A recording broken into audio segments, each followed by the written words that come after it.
कि कलकत्ता के अंदर अधिवेशन हुआ 1896 के अंदर हुआ, रहमतुल्लाह सियानी इसके हेड थे और वंदे मातरम गीत को पहली बार दोस्तों यहाँ पे जो है गाया गया, आपको ध्यान रखना है, ठीक है। वंदे मातरम गीत को पहली बार, अरे यहाँ से थोड़ी लगाना 150 वर्ष दोस्तों ना, यहाँ तो पहली बार गाया गया है। वंदे मातरम को 150 वर्ष पूरे हो गए, मैंने ये कहा है, ठीक है। यहाँ से नहीं काउंट करने 150 साल, होशियार आदमी।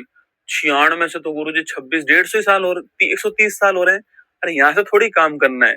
बंकिम चंद्र चटर्जी, गलत आंसर, तभी तो पूछ रहा हूँ आपसे। देखो वंदे मातरम के रचनाकार कौन है, बंकिम चंद्र चटर्जी है, लेकिन गाने वाले कौन थे, गुरु रविंद्रनाथ टैगोर। लिख लो कॉपी के अंदर कि इसको पहली बार गाने वाले कौन थे आपके, किसने गाया पहली बार, गुरु रविंद्रनाथ टैगोर।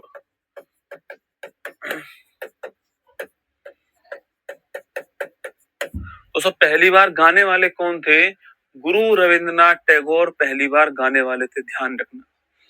तो गुरु रविंद्रनाथ टैगोर पहली बार गाने वाले थे, आपको ध्यान रखना है, ठीक है। तो गुरु रविंद्रनाथ टैगोर पहली बार गाने वाले थे, ध्यान रखना, ठीक है। अच्छा, इसके रचनाकार कौन है आपके, तो इसके रचनाकार थे, लिखना आपके, इसके रचनाकार कौन है, तो वो थे बंकिम चंद्र चटर्जी। तो बंकिम चंद्र चटर्जी जो है ये रचनाकार थे, आपको ध्यान रखना है, ठीक है। तो बंकिम चंद्र चटर्जी रचनाकार थे, आपको ध्यान रखना है। अच्छा, अगला क्वेश्चन आपके, इनकी किस पुस्तक में लिखा हुआ है दोस्तों आपके, तो इनकी दो पुस्तक है एक्चुअली में ना, बंकिम चंद्र चटर्जी जो है इनकी दो पुस्तक आपको ध्यान रखना है, ठीक है। एक तो आनंद मठ नोट कर लीजिए और एक दुर्गेश नंदिनी, कौन सी है, दुर्गेश नंदिनी, ठीक है। तो आनंद मठ जो है आपके, इस पुस्तक के अंदर जो है क्या लिखा हुआ है, इस पुस्तक के अंदर ये लिखा हुआ है, लिखना आपके, वंदे मातरम गीत जो है ये इस पुस्तक में लिखा हुआ है, ध्यान रखना। चलो आगे बढ़ते हैं दोस्तों। 1897 में राम किशन मिशन की स्थापना होती है, संस्थापक कौन था आपके, स्वामी विवेकानंद जो है ये संस्थापक थे, आपको ध्यान रखना है। तो 1897 में राम किशन मिशन की स्थापना होती है और संस्थापक कौन है, स्वामी विवेकानंद जी संस्थापक है, ध्यान रखना। कहाँ पर स्थापना होती है, बेलूर के अंदर। कहाँ स्थापना होती है, वेलूर कलकत्ता जो है यहाँ पर स्थापना होती है, आपको ध्यान रखना है, ठीक है।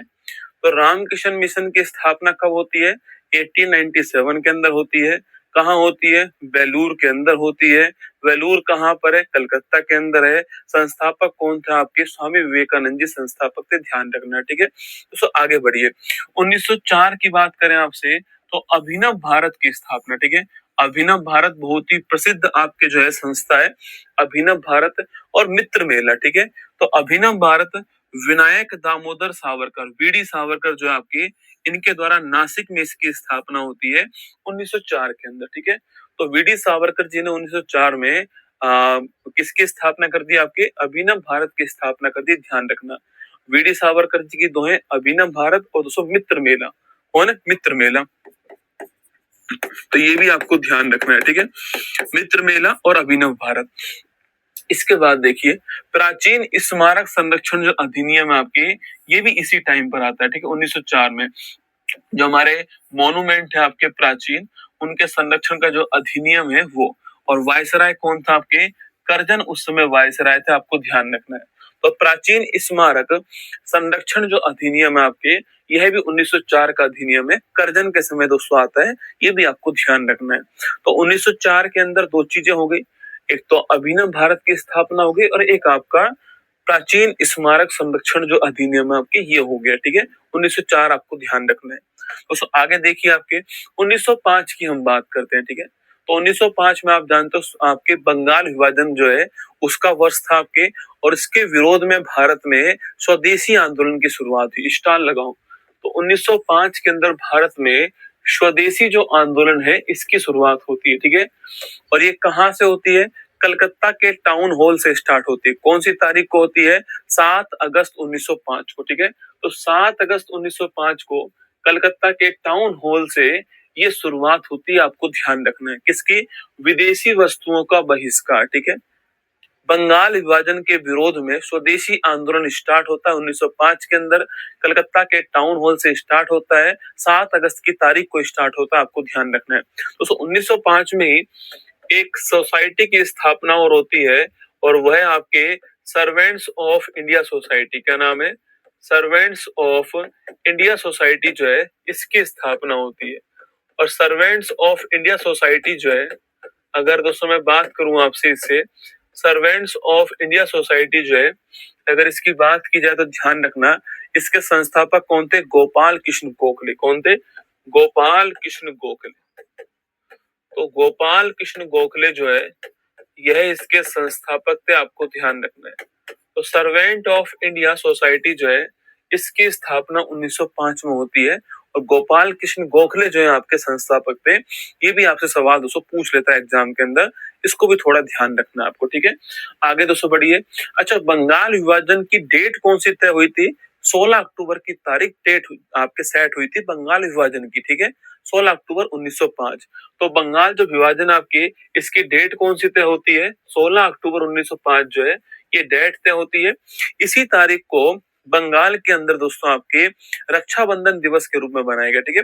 इसको रोकने के लिए ना राष्ट्रगान के बारे में भी बताऊंगा, चिंता मत करो। तो इस बंगाल विभाजन को रोकने के लिए इसी तारीख को रक्षाबंधन दिवस हिंदू मुस्लिम एकता दिवस के रूप में बनाया गया, आपको ध्यान रखना है। अच्छा, जो बंगाल विभाजन था इसका प्रमुख कारण क्या था? आपके बंगाल में हिंदू मुस्लिम एकता को तोड़ना जो है ये प्रमुख कारण था। हिंदू और मुस्लिम एरिया को अलग अलग करने वाली बात कही गई थी यहाँ पर बंगाल में, ठीक है। ये करजन दोस्तों किसके टाइम की बात है? तो ये करजन के टाइम की बात है। किसके टाइम की बात है? ये करजन के समय की बात है, आपको ध्यान रखना है, ठीक है। तो किसके टाइम की बात दोस्तों? ये करजन के समय की बात है, आप ध्यान रखिएगा, ठीक है। दोस्तों आगे देखिए, नेक्स्ट क्वेश्चन आपके सामने। इसके बाद बात करते हैं दोस्तों 1906 की बात करते हैं ना। कौन से वर्ष की बात करते हैं? 1906 की बात करते हैं, ठीक है। 1906 जो है मुस्लिम लीग की स्थापना हो जाती है, ठीक है। मुस्लिम लीग की स्थापना होती कहाँ है आपके? ये आपके दोस्तों इसकी जो स्थापना है ढाका में होती है। बहुत ही बढ़िया क्वेश्चन है। मुस्लिम लीग की स्थापना ढाका में है, लेकिन मुस्लिम लीग का मुख्यालय कहाँ पर? लखनऊ में। दोनों बातें अलग अलग है, ध्यान रखना। मुस्लिम लीग का मुख्यालय कहाँ पर? लखनऊ में, लेकिन इसकी स्थापना कहाँ होती है? ढाका के अंदर इसकी स्थापना होती है। स्थापना करने वाले दोस्तों कौन थे आपके? ध्यान रखना, आपके आगा खां और सलीमुल्लाह खान जो है स्थापना करने वाले। तो मुस्लिम लीग की स्थापना कब होती है? 1906 के अंदर होती है।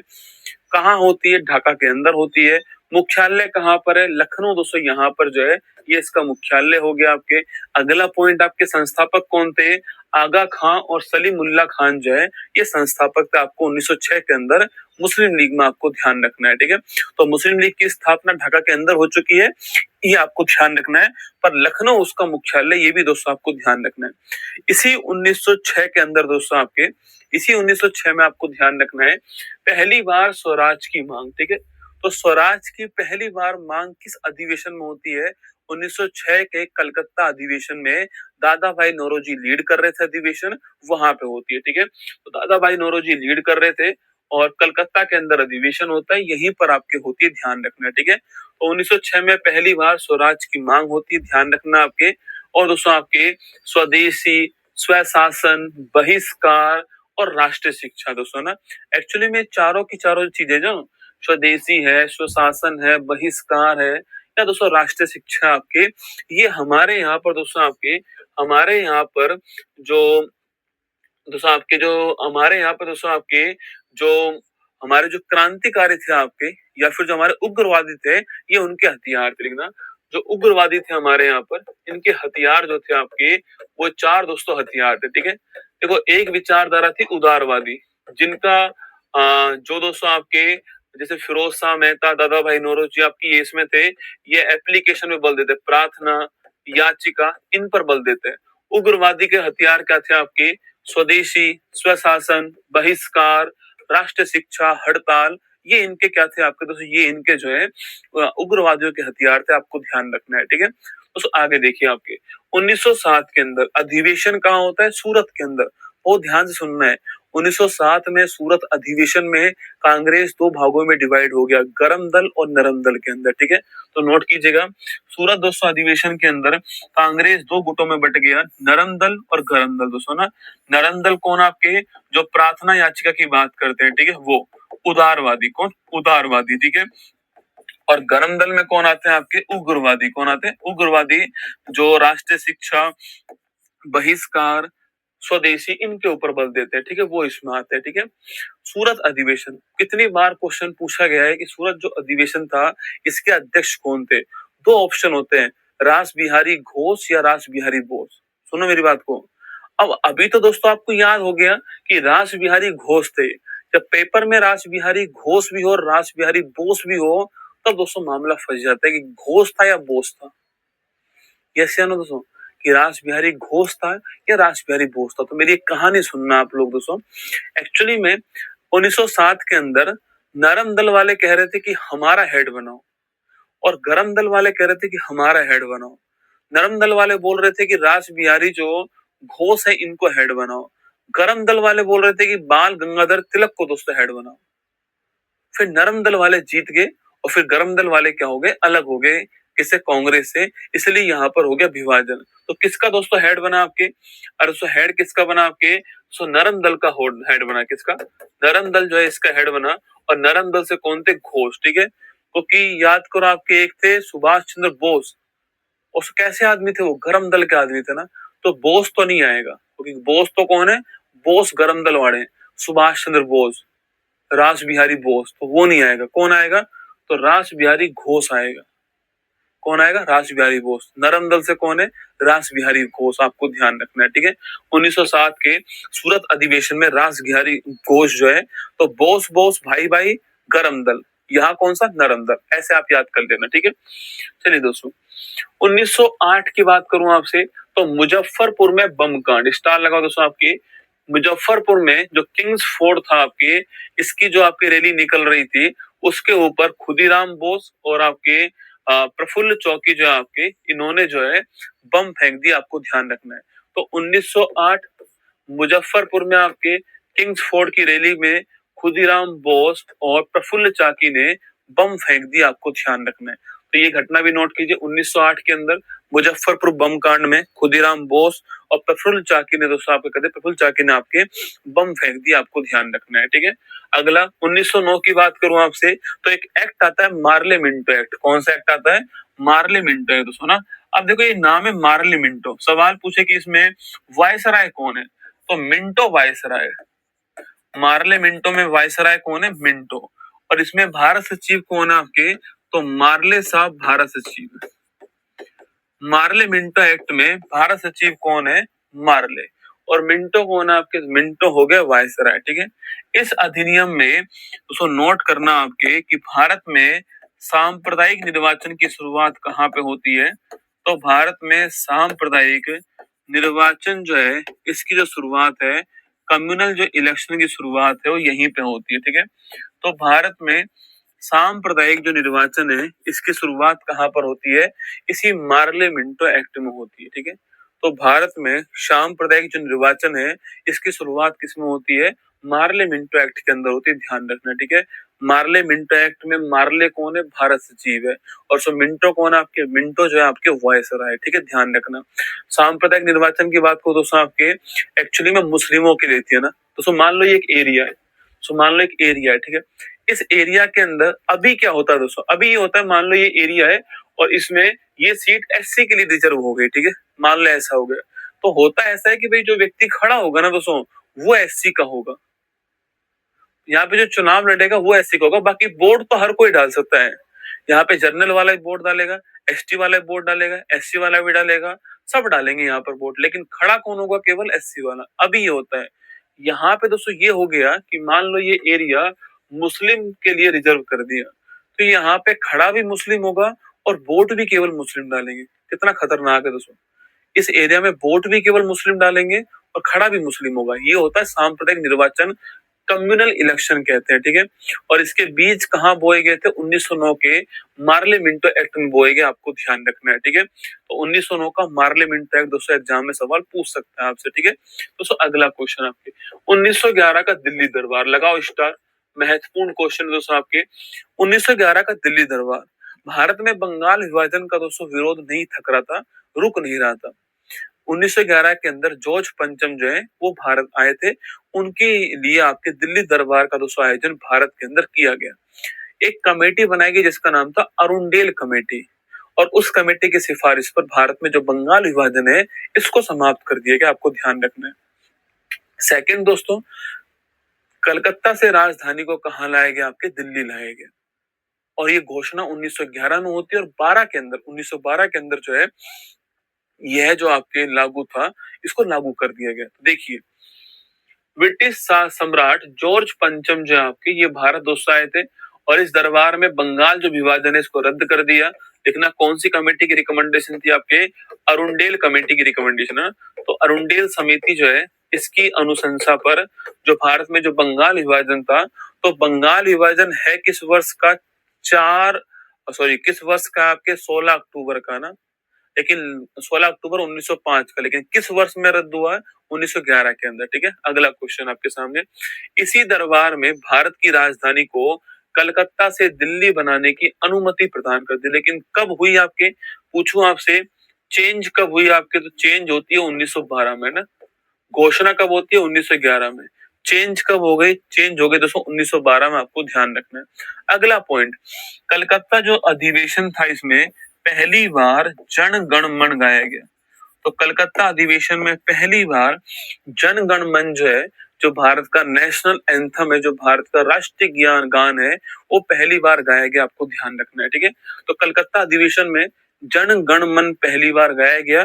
और इस समय दोस्तों कौन कौन हेड थे आपके? लिखना आपके, इस समय पूछूं आपसे यहाँ पर कौन हेड थे आपके? पूछूं आपसे यहाँ पे दोस्तों उस समय हेड कौन थे? बताओ, कौन बताएगा आप में से?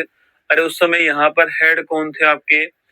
उस समय यहाँ पर हेड पूछूं आपसे, कांग्रेस के इस अधिवेशन के हेड कौन थे? तो 1911 के अंदर बंगाल विभाजन रद्द हो गया। दिल्ली दरबार का आयोजन सम्राट जॉर्ज पंचम के लिए किया गया। आपके अगला पॉइंट दोस्तों आपके सामने यहाँ पर, राजधानी को कलकत्ता से दिल्ली बनाने की घोषणा यहाँ पर हो गई थी। 12 के अंदर आपके लागू हो गया था आपके। और एक लास्ट पॉइंट है, जन गण मन जो आपके है, इसको यहाँ पर पहली बार गाया गया। और यहाँ पर कौन थे आपके दोस्तों? बताओ जल्दी, कौन थे? विशन नारायण धर। Very good. ठीक है, तो लिखिएगा विशन नारायण धर जो है, विशन नारायण धर लिखना, विशन, दोस्तों विशन नारायण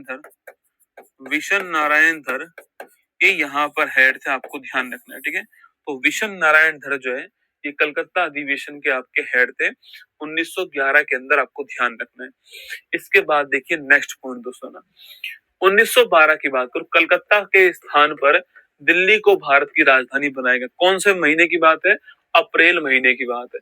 तो अप्रैल 1912 में राजधानी कलकत्ता से कहां पर चेंज हो गई? आपके दिल्ली राजधानी चेंज हो गई, जो मैंने आपसे अभी थोड़ी देर पहले कहा दोस्तों ना। इसके बाद 1913 की बात करूं आपसे, बहुत ही महत्वपूर्ण वर्ष है। 1913 में भारत के बाहर दोस्तों ना, 1913 में भारत की जो बाहर है, सैन फ्रांसिस्को यूएसए के अंदर गदर पार्टी की स्थापना होती है। स्थापना करने वाले कौन था आपके? तो स्थापना करने वाले दोस्तों आपके लाला हरदयाल, सोहन सिंह भाकड़ा, ये स्थापना करने वाले। ठीक है, तो देखिए सैन फ्रांसिस्को अमेरिका में लाला हरदयाल और सोहन सिंह भाकड़ा द्वारा गदर पार्टी की जो स्थापना वो की गई। ठीक है, तो गदर पार्टी की स्थापना कब होती है? 1913 के अंदर होती है। ठीक है, गदर पार्टी की दोस्तों स्थापना कब होती है? आपके 1913 के अंदर होती है। आपको ध्यान रखना है ना। अगला क्वेश्चन आपके सामने, गदर पार्टी जो है आपके इसके संस्थापक कौन था? आपके लाला हरदयाल और सोहन सिंह भाकड़ा। अगला क्वेश्चन, कहाँ होती है? सैन फ्रांसिस्को अमेरिका में होती है। बहुत ही बढ़िया क्वेश्चन, आपको ध्यान रखना है। ठीक है, इसके बाद दोस्तों आपके 1914 से 18 जो है आपके फर्स्ट वर्ल्ड वॉर जो है, ये आपके विश्व में स्टार्ट हो गया। तो पहला वर्ल्ड वॉर का टाइम कब है? 1914 में पहला दोस्तों वर्ल्ड वॉर जो है, ये आपके विश्व में स्टार्ट हो गया। ठीक है दोस्तों, इसी वर्ल्ड वॉर के समय दोस्तों आपके, इसी वर्ल्ड वॉर के समय घटना होती है आपके दोस्तों। घटना दोस्तों क्या होती है आपके? ये नॉर्थ अमेरिका जो आपके महाद्वीप है, तो नॉर्थ अमेरिका जो महाद्वीप है, इसमें यहाँ पर अलास्का है, यहाँ पर दोस्तों आपके कनाडा है, यहाँ पर यूएसए है, और यहाँ पर मेक्सिको और बहुत सारे देश है। ठीक है, देखिए दोस्तों एक जहाज था आपके, दोस्तों एक जहाज था। ये जहाज दोस्तों आपके कहाँ से? आपके दोस्तों यहाँ पर है सिंगापुर। दोस्तों कौन आपके? यहाँ पर सिंगापुर है आपके। और दोस्तों यहाँ से एक जहाज था। ये जहाज यहाँ से चलता है। ये जहाज तो था जापान। कहाँ का जहाज था? जापान का जहाज था। इसका नाम था कामागाटा मारू। क्या नाम था इसका? कामागाटा मारू जो है, ये इसका नाम था। आपको ध्यान रखना है, जापान का जहाज था। और सिंगापुर जो दोस्तों स्टार्ट होता है। इसके अंदर लोग कौन थे आपके? भारतीय। कौन थे इसके अंदर लोग? दोस्तों भारतीय थे। ये जहाज कहाँ पे दोस्तों? कनाडा जो है यहाँ पे जा रहा था, अपने जो लोग हैं उनकी हेल्प करने के लिए कनाडा जा रहा था, ठीक है। ये जहाज दोस्तों कनाडा दोस्तों यहाँ पर एक आपकी आइलैंड है जिसका नाम है वैंकूवर। क्या नाम है? वैंकूवर, ठीक है। कनाडा ने एक रूल निकाल दिया कि भाई कनाडा ने एक रूल निकाल दिया कि कनाडा के अंदर जो भी जहाज आएगा वो जहाज उस जहां से आ रहा है उसी देश का होना चाहिए और उसमें नागरिक भी उसी देश के होने चाहिए, तभी उसको कनाडा के अंदर एंट्री मिलेगी, वरना हम एंट्री नहीं देंगे। फर्स्ट वर्ल्ड वॉर का टाइम चल रहा है, ठीक है। तो अब दोस्तों ये जहाज यहाँ पे पहुंचा, सोच के देखो, ये जहाज यहाँ पहुंचा। अब ये जहाज तो जापान का, इसमें लोग भारत के और जहाज आया सिंगापुर से था। तीनों ही बातें मिसमैच हो गई।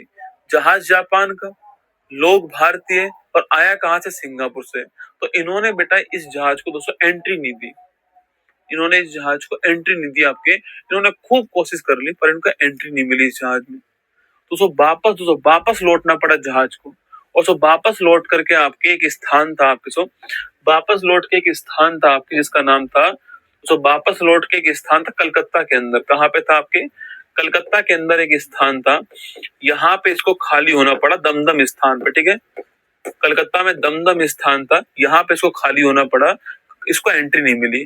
इस घटना को बोलते हैं कामागाटा मारू प्रकरण। तो कभी सवाल पूछे आपसे कि कामागाटा मारू जो प्रकरण आपके, नोट कीजिएगा, कामागाटा मारू प्रकरण दोस्तों बजबज, दोस्तों दमदम नहीं बजबज स्थान था, ठीक है। कौन सा स्थान था आपके? बजबज स्थान था, दमदम नहीं था, बजबज स्थान था, ठीक है। तो कलकत्ता के बजबज स्थान पे खाली हुआ था ना, दमदम नहीं था, बजबज स्थान था।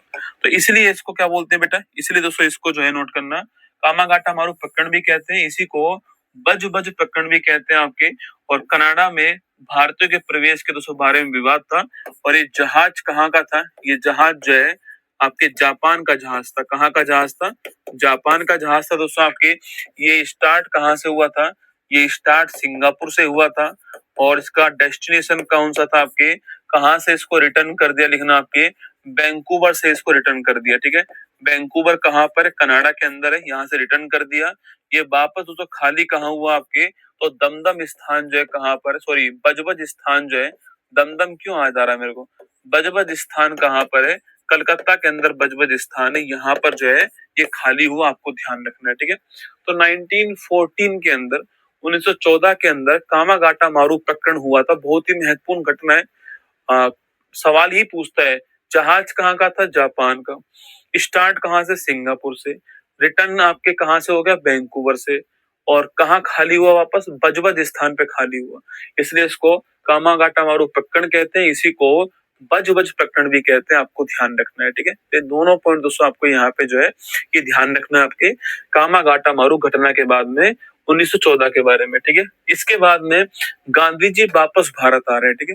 कब की बात है बेटा? तो ये बात है आपके 1915 की बात है, ठीक है। तो 9 जनवरी 1915 को गांधी जी जो आपके वापस से भारत आ रहे हैं, ठीक है। तो 9 जनवरी 1915 को गांधी जी का दक्षिण अफ्रीका से भारत की ओर आगमन हो रहा है। तो गांधी जी दक्षिण अफ्रीका से भारत की ओर आगमन हो रहा है 9 जनवरी 1915 को, आपको ध्यान रखना है। इसलिए 9 जनवरी की तारीख को हम क्या बनाते हैं? प्रवासी भारतीय दिवस बनाते हैं। एनआरआई डे कब बनाते हैं? तो 9 जनवरी की तारीख को भारत में प्रवासी भारतीय दिवस जो है ये हम लोग सेलिब्रेट करते हैं, एनआरआई डे बनाते हैं, आपको ध्यान रखना है। तो आगे बढ़िए आपके 1916 की अगर मैं बात करूं आपसे, तो 1916 के अंदर भारत में होम रूल लीग मूवमेंट की स्थापना होती है। इसके संस्थापक कौन थे आपके? तो बाल गंगाधर तिलक थे और एनी बेसेंट थी। तो तिलक और एनी बेसेंट जो है आपके संस्थापक है इसके, आपके 1916 के अंदर होम रूल लीग जो है इसके संस्थापक कौन थे? तिलक और एनी बेसेंट जो है ये इसके संस्थापक थे, आपको ध्यान रखना है। होम रूल लीग मूवमेंट, ठीक है। तिलक और एनी बेसेंट दोनों संस्थापक हैं। तो इसी वर्ष आपके कांग्रेस का लखनऊ अधिवेशन होता है। कौन सा? लखनऊ अधिवेशन। इसके हेड कौन थे? अंबिका चरण मजमूदार। ये महिला नहीं है, पुरुष है रसगुल्ला, ठीक है। इसके हेड कौन है? अंबिका चरण मजमूदार इसके हेड, आपको ध्यान है, महिला नहीं है, पुरुष है। तो इसी अधिवेशन में नोट करना आपके नरम दल और गरम दल का विलय हो गया, ठीक है। नरम दल और गरम दल जो है इनका आपस में विलय हो गया और कांग्रेस का मुस्लिम लीग से समझौता हुआ। ठीक है, कांग्रेस का जो मुस्लिम लीग था इससे समझौता हो गया, आपको ध्यान रखना है। तो लखनऊ अधिवेशन, कांग्रेस के नरम दल और गरम दल दोस्तों इनका अलग अलग कब हुआ था? 1907 के सूरत अधिवेशन में रास बिहारी घोष जो है वहां पे हेड थे।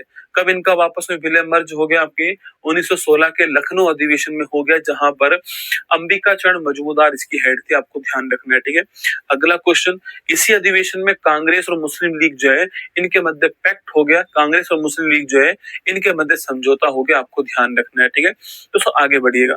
1917 की बात करता हूँ। 1917 हमारे आजादी के दौर का एक बहुत ही महत्वपूर्ण आपके वर्ष था, क्योंकि इसी वर्ष में गांधी जी मैदान में उतर गए। कहां पर? भारत में चंपारण के अंदर, बिहार में स्थान है चंपारण, वहां पे दोस्तों आपके मैदान में उतर गए। उनको वहां पे बुलाया गया था। आपके वहां पे जबरदस्ती नील की खेती करवाई जा रही थी। ठीक है, वहां पे जबरदस्ती जो है आपके नील की जो खेती वो करवाई जा रही थी, और 3 कठिया प्रथा जो है आपके दोस्तों वहां पे जबरदस्ती लागू की गई थी ना। तो नोट कीजिएगा, आपके चंपारण सत्याग्रह दोस्तों यहाँ पर होता है आपके, और नोट करना आपके यहाँ पर जबरदस्ती आपकी नील की जो खेती है यह करवाई जा रही थी आपके दोस्तों कितने भाग पर? 3/20 भाग पर। ठीक है, इसे ही हम कहते हैं 3 कठिया प्रथा। क्या बोलते हैं इसे हम लोग? 3 कठिया प्रथा कहते हैं, आपको ध्यान रखना है। ठीक है, तो नील की खेती जबरदस्ती करवाई जा रही थी आपके 3/20 भाग पे, जबरदस्ती नील की खेती हो रही थी आपके, और इसे 3 कठिया प्रथा कहते हैं। तो नील की खेती के विरोध में, 3 कठिया प्रथा के विरोध में गांधी जी पहला सत्याग्रह जहां पर उतरते हैं वो चंपारण था, और चंपारण है कहां पर? बिहार के अंदर। ठीक है, चंपारण दोस्तों है कहां पर? बिहार के अंदर, नोट करना आपके। और 3/20 जो है आपको ये ध्यान रखना है। ठीक है, 3/20 भाग को क्या बोलते हैं? 3 कठिया प्रथा बोलते हैं। अच्छा, किसने दोस्तों इनको यहाँ पर बुलाया था? ठीक है, तो राजकुमार शुक्ला जी ने इनको बुलाया था। ठीक है, पूछा आपसे इनको इनवाइट किसने किया था? तो राजकुमार जो शुक्ला है इन्होंने इनवाइट किया था ना। तो राजकुमार शुक्ला जो है इन्होंने इनवाइट किया था गांधी जी को 1917 में, आपको ध्यान रखना है। ठीक है, चंपारण के अंदर दोस्तों। अब इसके बाद में वो बैक टू बैक जो है बहुत सारे आपके सत्याग्रह आंदोलन में भाग लेंगे। ठीक है, जैसे कि दोस्तों गुजरात का 1918 का खेड़ा सत्याग्रह। ठीक है, यहाँ पे भी भाग लेते गांधी जी आपके गुजरात के अंदर दोस्तों ना। इसके अंदर क्या था दोस्तों आपके? इस सत्याग्रह को हार्डीमन ने भारत का पहला वास्तविक किसान सत्याग्रह का है। तो कभी सवाल पूछ ले आपसे कि इस सत्याग्रह को हार्डीमन ने, तो हार्डीमन ने भारत का पहला वास्तविक किसान सत्याग्रह किसे कहा है? आपके खेड़ा सत्याग्रह गुजरात को कहा है, आपको नोट करना है। सो 1918 के अंदर इसी वर्ष अहमदाबाद मिल आंदोलन हुआ था, जिसके अंदर प्लेग बोनस जो है इसको लेकर आंदोलन हुआ। किसको लेकर का? आपके प्लेग का जो बोनस था, प्लेग फैला हुआ था और प्लेग का बोनस नहीं मिल रहा था आपके, तो प्लेग के बोनस के लिए आंदोलन हुआ था दोस्तों आपके। दोस्तों नील का मतलब इंडिगो रसगुल्ला, दोस्तों नील का मतलब क्या होता है? इंडिगो होता है। ठीक है, अरे कपड़ों को रंगने के लिए जो नील काम आती है आपके, अरे आपके घर में दोस्तों आजकल तो डिटर्जेंट पाउडर आ गया, पहले दोस्तों व्हाइट कपड़ों को साफ करने के लिए नील काम आती थी, है ना, ब्लू ब्लू रंग की होती थी। ठीक है, इंडिगो बोलते हैं उसको ना, तो वही नील है। ठीक है, उसी की खेती आपके हो रही थी, है ना। दोस्तों आगे देखिए आपके, तो अहमदाबाद जो मिल आंदोलन है ये 1918 में होता है, और प्लेग बोनस जो आपके इसको लेकर को होता है, आपको ध्यान रखना है। ठीक है, तो प्लेग दोस्तों बोनस जो है, प्लेग बोनस जो है इसको लेकर ये आंदोलन हुआ, ध्यान रखना है। ठीक है, चलिए। तो इसके बाद 1919 की बात करते हैं ना, 1919 की। तो 1919 में वापस से एक आपके अधिनियम आता है, मॉन्टेग्यू चेम्सफोर्ड अधिनियम। ठीक है, कौन सा है? मॉन्टेग्यू चेम्सफोर्ड अधिनियम जो है यह 1919 के अंदर आता है, आपको ध्यान रखना है। नाम क्या है इसका? इसका नाम है मॉन्टेग्यू चेम्सफोर्ड दोस्तों अधिनियम। यहाँ भी वॉइसरॉय कौन है आपके? तो यहाँ भी वॉइसरॉय कौन है? Chelmsford viceroy. अरे यहाँ वॉइसरॉय कौन लिखना आपके? तो यहाँ पर वॉइसरॉय है चेम्सफोर्ड। कौन है? यहाँ पर वॉइसरॉय चेम्सफोर्ड है, और यहाँ पर भारत सचिव कौन लिखना आपके?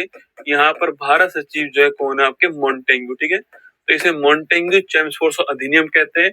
कब लागू होता है ये? 1921 में लागू होता है। ठीक है, 1919 का अधिनियम है, पर लागू कब होगा आपके? 1921 के अंदर से अधिनियम लागू होगा, ध्यान रखना। इस अधिनियम दोस्तों आपके, पहली बात दोस्तों आपके, इस अधिनियम में अगर सवाल पूछो आपसे यहाँ पर, तो मॉन्टेग्यू जो चेम्सफोर्ड अधिनियम है दोस्तों आपके, यहाँ पर प्रांतों में लिखना, प्रांतों में द्वैध शासन जो है इसकी शुरुआत होगी। तो प्रांतों में ड्वेल सिस्टम की शुरुआत कब से होती है? प्रांतों में ड्वेल सिस्टम की जो शुरुआत है ये 1919 के मॉन्टेग्यू चेम्सफोर्ड अधिनियम से होती है, आपको ध्यान रखना है, ठीक है। इसी वर्ष 1919 में ही रोलेट एक्ट आता है, ठीक है।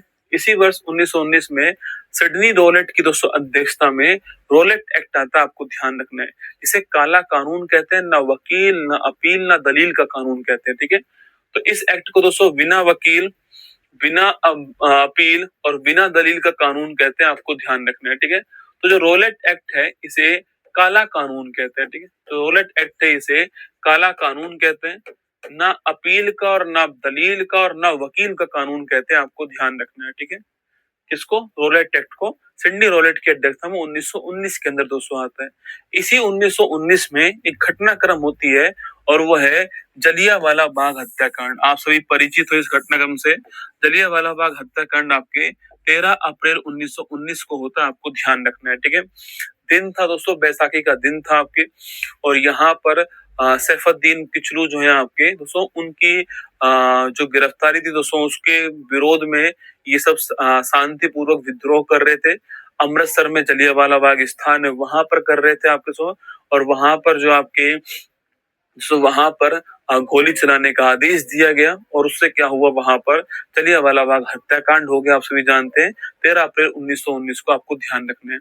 इस घटनाक्रम के बाद गुरु रविन्द्रनाथ टैगोर ने अपनी नाइटहुड की उपाधि त्याग दी, ठीक है। कभी सवाल पूछे कि गुरु रविन्द्रनाथ टैगोर ने किस घटनाक्रम के बाद में नाइटहुड की जो उपाधि है वो त्याग दी, लिखना आपके। तो गुरु रविन्द्रनाथ टैगोर ने नाइटहुड की जो उपाधि थी इसको त्याग दिया, नोट करना आपके, इस घटनाक्रम के बाद में, ठीक है। तो गुरु रविन्द्रनाथ टैगोर ने नाइटहुड की जो उपाधि है इसे त्याग दिया इस घटनाक्रम के बाद में, आपको ध्यान रखना है, ठीक है। तो जलियांवाला बाग हत्याकांड 13 अप्रैल 1919 दोस्तों आपके। इसी के लिए एक कमेटी बनती है, इसका नाम दोस्तों क्या था आपके? इसका नाम था हंटर कमेटी। क्या बनती है? हंटर कमेटी दोस्तों बनती है आपके। और जहां पर गोली चलाने वाला दोस्तों जो था आपके, उसको वहां पर जो है, उसको जो है वहां पर निर्दोष करार दिया गया, ठीक है। जिसने गोली चलाई थी दोस्तों आपके, उसको वहां पर निर्दोष करार दिया गया। और इसी के ऊपर फिल्म कौन सी बनी है आपके? हाल ही में आपके इसी के ऊपर फिल्म बनी केसरी चैप्टर 2, ठीक है। और शंकरन नारायण जो है ये भारत की ओर से आपके वकील थे, ठीक है। तो इसमें वकील कौन थे, लिखना आपके, इसमें वकील थे शंकरन नारायण। थोड़ा नाम ध्यान रखना आपके। इनके ऊपर फिल्म बनी हाल ही में, अक्षय कुमार की फिल्म थे, हम देखोगे। शंकरन नारायण जो है ये आपके इसमें वकील थे, आपको ध्यान रखना है, ठीक है। 13 अप्रैल 1919 आपको ध्यान रखना है ना। तो गुरु रविन्द्रनाथ टैगोर की नाइटहुड की उपाधि यहाँ पर त्याग दी गई, आप नोट कीजिएगा दोस्तों। आपके जनरल डायर, ठीक है। कौन था ये घटनाक्रम? कौन था आपके ये घटनाक्रम जो है गोली की अनुमति देने वाला? कौन था आपके? जनरल डायर जो है ये गोली की अनुमति देने वाला व्यक्ति था, आपको ध्यान रखना है, ठीक है। चलिए दोस्तों, इसके बाद खिलाफत आंदोलन की शुरुआत भी इसी वर्ष में होती है, ठीक है। एक्चुअली में दोस्तों आपके तुर्की में क्या हुआ, तुर्की में जो इस्लाम धर्म का जो सर्वोच्च पद था आपके, वो था खलीफा। इस्लाम का सर्वोच्च पद कौन सा था? खलीफा था आपके। 1919 में फर्स्ट वर्ल्ड वॉर समाप्त हुआ और खलीफा को वहां से पद से हटा दिया, खलीफा पद समाप्त कर दिया। तो इसके विरोध में कौन सा आंदोलन हुआ आपके पूरे विश्व में? खिलाफत आंदोलन हुआ, ठीक है। तो खिलाफत आंदोलन किसके विरोध में हुआ आपके? लिखना आपके, इस्लाम का सर्वोच्च पद जो है, इस्लाम का जो सर्वोच्च पद है खलीफा, सर्वोच्च पद जो खलीफा है इसके विरोध में हुआ, ठीक है। तो खलीफा के विरोध में ये हुआ, आपको ध्यान रखना है। तो इस्लाम का जो सर्वोच्च पद है खलीफा, इसको हटा दिया गया था आपके। तो इसके विरोध में खिलाफत आंदोलन की शुरुआत आपके होती है, पूरे विश्व के अंदर होती है 1919 के अंदर, ये भी आपको ध्यान रखना है। तो 1919 में मॉन्टेग्यू चेम्सफोर्ड अधिनियम आता है, रोलेट एक्ट आता है आपके, जलियांवाला बाग हत्याकांड होता है, और खिलाफत आंदोलन जो है ये भी 1919 के अंदर आता है, आपको ध्यान रखना है। सर केसरी 2 मूवी का गाना सुना दो। हाँ भाई साहब, तुम हो मुगले आजम अकबर और मैं हूं अनारकली, तुम जो कहोगे वही करूंगा मैं, गाना सुना दो। क्रिस का गाना सुनेगा? सुनेगा? दिल ना दिया, गाना सुना दो इसको। तो यहाँ पे इतना बड़ा कांड हो गया, तुझे गाने की पड़ रही है डोपा। चलो, दोस्तों इसके बाद में 1 अगस्त 1920, ठीक है, इस दिन आपके एक बहुत ही महत्वपूर्ण व्यक्ति, मतलब आप लोग सोच सकते हो कि आजादी के आंदोलन में सबसे पॉपुलर व्यक्ति कौन होंगे, महात्मा गांधी आपके दिमाग में आएगा। पर 1920 के अंदर बाल गंगाधर तिलक जी का निधन होता है। उनके नाम पर तिलक फंड बनाया गया, करोड़ों रुपए 1920 में उनके नाम पर इकट्ठे हो गए और महात्मा गांधी जी ने इसी दिन को चुनते हुए भारत के अंदर असहयोग आंदोलन की शुरुआत कर दी। तो असहयोग जो आंदोलन है इसकी शुरुआत 1920 में होती है। इसी दिन बाल गंगाधर तिलक जो है इनका देहांत हुआ था 1 अगस्त 1920 को, आपको ध्यान रखना है। मोस्ट पॉपुलर व्यक्ति थे आपके हमारे आंदोलन के, कौन आपके, यही थे आपके 1 अगस्त 1920, आपको ध्यान रखना है। तिलक जी का निधन होता है और असहयोग आंदोलन की शुरुआत आपकी होती है, ध्यान रखना है, ठीक है। चलिए दोस्तों आगे 5 फरवरी 1922, डेट नोट कीजिएगा आपके सो 4-5, कहीं कहीं दोस्तों कहीं कहीं 4 तारीख ही मिलती है, ठीक है, कहीं कहीं 4 तारीख ही मिलती है, ठीक है। मैं क्या बोल रहा हूँ, कहीं कहीं 4 तारीख ही मिलती है, ठीक है। शायद ये घटनाक्रम रात को हुआ होगा, तो कहीं कहीं 4 कहीं कहीं 5 ही मिलती है, ठीक है। तो 4 या 5 फरवरी 1922 को चौरी चौरा घटना होती है, कहां पर, गोरखपुर के अंदर। असहयोग आंदोलन शुरुआत। अच्छा, महात्मा गांधी दोस्तों इन्होंने अपने जो केसर हिंद की उपाधि त्यागी थी वो कहां पर, यहीं पे त्यागी थी। तो महात्मा गांधी जी ने अपना जो केसर हिंद की उपाधि है ये इसी आंदोलन में त्याग दी। केसर हिंद की उपाधि इसी जो आंदोलन है उसमें त्याग दी और इन्होंने इस आंदोलन में कहा था कि आजादी के मारे मेरे नथुने फटे जा रहे हैं। मतलब इन्होंने कहा कि अब हमें आजादी मिल जाएगी अगले 1-2 साल के अंदर। फिर इनको समझ में आया कि ये जो आंदोलन है वो हिंसा की ओर जा रहा है, ठीक है। और इन्होंने कहा कि अगर हिंसा की ओर जाएगा तो हम इतने अभी मजबूत नहीं है कि हम हिंसा कर सके, इसलिए अंग्रेज हमको दबा देंगे और आंदोलन दब जाएगा। तो इन्होंने खुद ने ही, जैसे गोरखपुर के अंदर एक पुलिस थाने में आगजनी का प्रोसेस हुआ, उसके बाद इन्होंने खुद ने ही इस आंदोलन को वहीं पर रोक दिया। तो लेकिन आपके गोरखपुर में चोरी चोरा घटना होती है 5 फरवरी 1922 को और इसके बाद ही भारत में जो असहयोग आंदोलन है इसे स्थगित कर दिया। आप में से कोई बताना चाहेगा कि असहयोग आंदोलन के को स्थगित करने की डेट क्या थी, इसको समाप्त करने की जो डेट थी वो क्या थी, बताओ मुझे फटाफट से। असहयोग जो आंदोलन है इसको समाप्त करने की दोस्तों डेट कौन सी है, क्वेश्चन आपके लिए, ठीक है। बताओ इसको समाप्त करने की डेट कौन सी है, ये आपको बताना है असहयोग आंदोलन को, ठीक है। चलिए दोस्तों अगला है 1923 की, दोस्तों मैं बात करता हूँ। तो 1923 में एक पार्टी की स्थापना होती है, स्वराज पार्टी की स्थापना। स्वराज पार्टी के संस्थापक कौन था आपके, स्वराज पार्टी के जो संस्थापक थे वो थे आपके चित्तरंजन दास, CR दास। कौन थे, चित्तरंजन दास जो है ये स्वराज पार्टी के अध्यक्ष थे, आपको ध्यान रखना है। और साथ में कौन थे आपके, मोतीलाल नेहरू, ठीक है। तो इसके सचिव कौन थे, मोतीलाल नेहरू थे। संस्थापक कौन थे, CR दास थे। कहां पर स्थापना हुई, इलाहाबाद के अंदर दोस्तों स्थापना हुई, ठीक है। 12 फरवरी है ना। देखो जिस दिन सवाल आएगा ना पेपर के अंदर कि भाई असहयोग आंदोलन कब समाप्त हुआ, पहला ऑप्शन आएगा 5 फरवरी 1922। आप में से 90% बच्चे चौरी चौरा घटना असहयोग आंदोलन समाप्त 5 फरवरी लिख के आ जाएंगे, पर ध्यान रखना चौरी चौरा घटना के बाद असहयोग आंदोलन समाप्त हुआ है। घटना 4-5 फरवरी को हो गई, उसके बाद 12 फरवरी को समाप्ति की घोषणा की गई, ठीक है। तो ध्यान रखना है ना। चलिए दोस्तों आगे देखिए आपके 1923 में स्वराज पार्टी की स्थापना होती है। चित्तरंजन दास जी से स्थापना करने वाले, मोतीलाल नेहरू जी सचिव बनते हैं और इलाहाबाद दोस्तों यहाँ पर स्थापना होती है। इस पार्टी ने ये कहा कि सड़कों पे लड़ने से कुछ नहीं होगा, अगर लड़ना ही है तो पार्लियामेंट या फिर लेजिस्लेचर के अंदर चुनाव लड़ के जाओ, चुनाव जीत के जाओ, फिर अंदर दोस्तों लड़ो, ठीक है। तो इन्होंने क्या कहा, तो इन्होंने कहा कि आपके कि सदन में चुनाव जीतकर लड़ना होगा, ठीक है। तो सदन के अंदर लड़ना होगा, सड़कों पे लड़ने से कुछ नहीं होगा। ये इस पार्टी का नारा था कि अंदर जाओ चुनाव जीत के सदन में और वहां पे दोस्तों आपकी लड़ाई लड़ो, ठीक है। चलिए इसके बाद देखिए नेक्स्ट है 1924, बहुत ही महत्वपूर्ण क्वेश्चन है। सवाल पूछे कि हिंदुस्तान रिपब्लिक एसोसिएशन जो है इसकी स्थापना कब होती है, 1924 में होती है, ठीक है।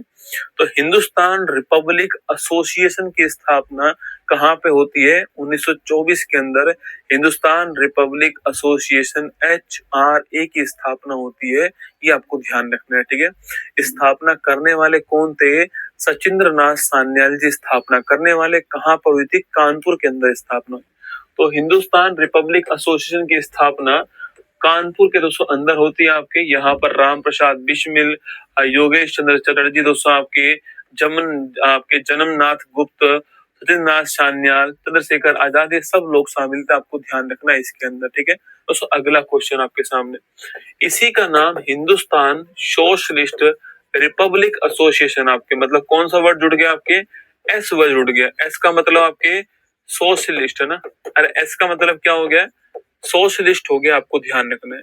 तो हिंदुस्तान रिपब्लिक एसोसिएशन का नाम हिंदुस्तान सोशलिस्ट रिपब्लिक एसोसिएशन हो गया। और कब की बात है? 1928 की बात है ना। कब की बात है बेटा? 1928 की बात है। और किसने किया नाम आपके? ये भगत सिंह और चंद्रशेखर आजाद, ठीक है। तो भगत सिंह और चंद्रशेखर जो आजाद है, इनके द्वारा किया गया। आपको ध्यान रखना है।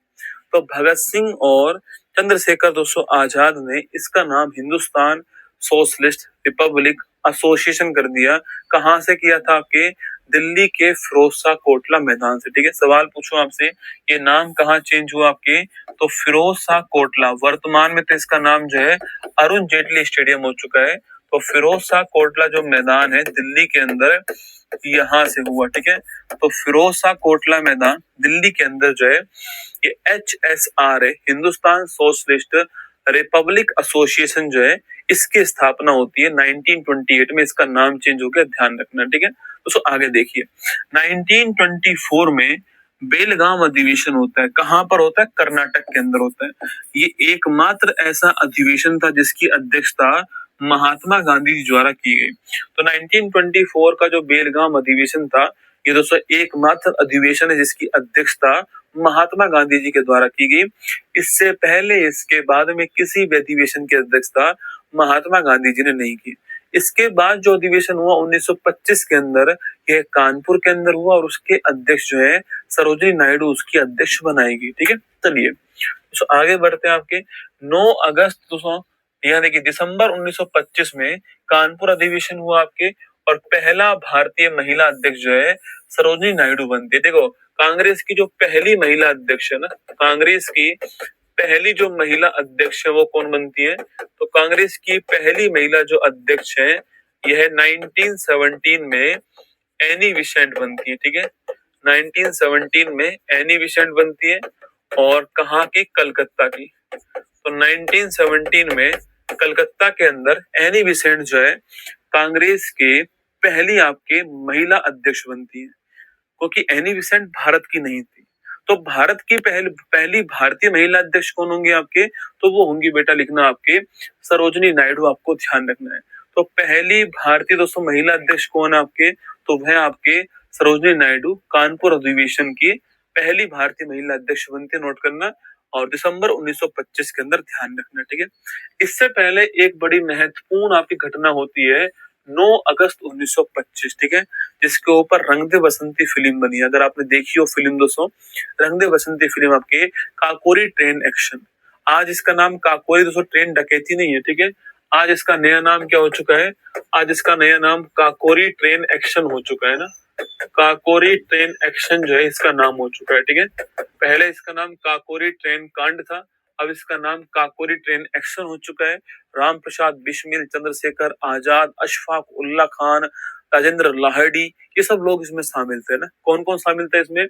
राम प्रसाद बिस्मिल, रोशन सिंह, राजेंद्र लाहिड़ी, अशफाक उल्ला खान, इन सबको फांसी इसमें होती है। चंद्रशेखर आजाद पकड़ में नहीं आए थे, इसमें आपको ध्यान रखना है। तो 1925 9 अगस्त की तारीख को कौन सी घटना होती है? काकोरी ट्रेन एक्शन होती है। राम प्रसाद बिस्मिल, चंद्रशेखर आजाद, अशफाक उल्ला खान, राजेंद्र लाहिड़ी, रोशन सिंह, ये सब लोग इसके अंदर होते हैं। रंग दे बसंती पूरी की पूरी फिल्म जो है इसी के ऊपर बनी हुई है, आपको देखनी चाहिए, ठीक है। तो आगे देखिए, 1926 की मैं बात करूं आपसे, तो 1926 के अंदर भगत सिंह जी के द्वारा नौजवान भारत सभा जो है इसकी स्थापना हुई। तो नौजवान भारत सभा की स्थापना लाहौर के अंदर 1926 के अंदर भगत सिंह ने की थी। तो नौजवान भारत की स्थापना किसने की आपके? तो लाहौर के अंदर 1926 के अंदर जो है भगत सिंह जी के द्वारा इसकी स्थापना होती है, ये आपको ध्यान रखना है। इसके बाद दोस्तों आपके 1927 जो हमारा 1919 का जो अधिनियम था ना आपके, जिसको दोस्तों हमने मॉन्टेग्यू चेम्सफोर्ड अधिनियम कहा था, उसमें दो तीन बातें आपको और ध्यान रखनी है, ठीक है। तो 1919 का जो अधिनियम था, मॉन्टेग्यू चेम्सफोर्ड अधिनियम दोस्तों, ये 1921 में लागू हुआ, ठीक है। यहाँ पर महिलाओं के लिए इलेक्शन में भाग लेने की अनुमति प्रदान की गई, वोटिंग करने का अधिकार मिला था। आपको ध्यान रखना, इलेक्शन में महिलाओं के लिए 1919 का एक्ट से मिला था, 1921 से दोस्तों लागू हुआ। इसी 1919 के एक्ट में एक बात लिखी हुई थी कि आज से 10 वर्ष बाद में इसकी रिव्यू के लिए, समीक्षा के लिए एक कमेटी बनाई जाएगी, ठीक है। रिव्यू के लिए एक कमेटी बनाई जाएगी। लेकिन 10 वर्ष होने से पहले ही 1927 में एक कमेटी बनाई गई जिसका नाम था साइमन कमीशन। क्या नाम था इसका? Simon commission. कब बनती है? नवंबर 1927 में साइमन कमीशन बन गया दोस्तों। 7 मेंबर थे। कितने लोग थे इसमें?